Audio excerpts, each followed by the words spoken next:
উম, বাতাসের আবহাওয়া শরীরটাকে শীতল করে দেয়। মনে হচ্ছে যে এসি রুমে যেরকম শীতল আবহাওয়া, যেরকম বাতাস ঠান্ডা হৃদয়টাকে ঠান্ডা করে দেয়, ঠিক তেমনিই এই পাশে সম্পূর্ণ ফাঁকা হওয়ার কারণে সম্পূর্ণ বাতাসটা এসে আমাদের শরীরে অনুভব করে এবং সুন্দর আবহাওয়ার কারণে মনটা শীতল হয়ে যায়। আমরা দেখতে পাচ্ছি এই পাশে থেকে এদিকে সম্পূর্ণ গ্রামগুলো একদম অনেক দূরে, এটা পুরোটাই ফাঁকা, আর সম্পূর্ণ জমিগুলো চাষ করে দেওয়া হয়েছে, এখন ধান লাগানোর জন্য প্রস্তুত। একদিন যদি হঠাৎ করে বৃষ্টির পানি এসে এই জমিগুলোকে যদি ভিজে দেওয়া হয়, তাহলে সম্ভাবনা 1 থেকে 2 দিনের মধ্যেই সম্পূর্ণ ধান গাড়া কমপ্লিট হয়ে যাবে। আমরা দেখতে পাচ্ছি আল্লাহর কি নিয়ামত, সুপারি গাছে অবশ্যই সুপারি, কিছু কিছু গাছে অবশ্যই সুপারি ধরেছে।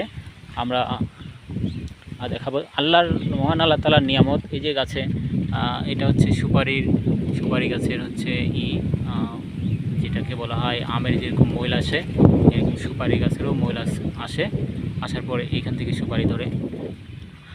অনেকগুলো সুপারি গাছ আছে পাশে। আমরা এখন দেখব যে সুপারিগুলো কত বড় বড়, কিভাবে সুপারি আসে, সুপারি ধরে। এগুলো সবগুলো হচ্ছে সুপারি গাছের মূল, যেটাকে বলা হয়। এই দূরে দেখতে পাচ্ছি একটা সুপারি গাছে অবশ্যই গোটা গোটা মতো হয়ে আছে, ধরছে অনেকগুলা দেখতে পাচ্ছি এই পাশে। আর এইদিকে হচ্ছে অনেকগুলো ছাগল ঘাস না থাকার কারণে বাগানে এসে জেগে আছে। আসলেই এত সুন্দর আবহাওয়া আর এত সুন্দর পরিবেশ হৃদয়টাকে আসলেই মুগ্ধ করে তোলে। আর চারপাশে দেখতে পাচ্ছি সুন্দর পরিবেশ। একজন কৃষক, সে ধান চাষ করার জন্য সে যে যেগুলোকে বলা হয় আমাদের হচ্ছে আল বলা হয়, সেগুলো কাটতেছে, সেগুলো হচ্ছে পরিষ্কার করে দিচ্ছে।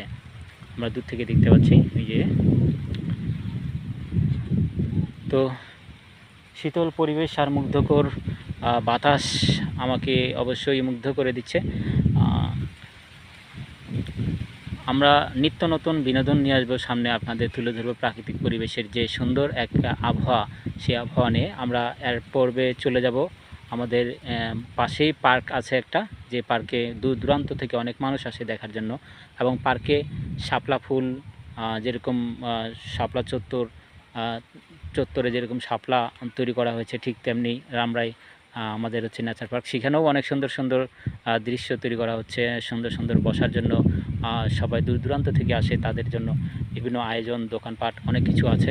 আমরা সেগুলো আপনাদেরকে ধীরে ধীরে দেখাবো। আজকের মতো এখানেই শেষ করছি। আল্লাহ হাফেজ। পরবর্তীতে আবার দেখা হবে ইনশাআল্লাহ।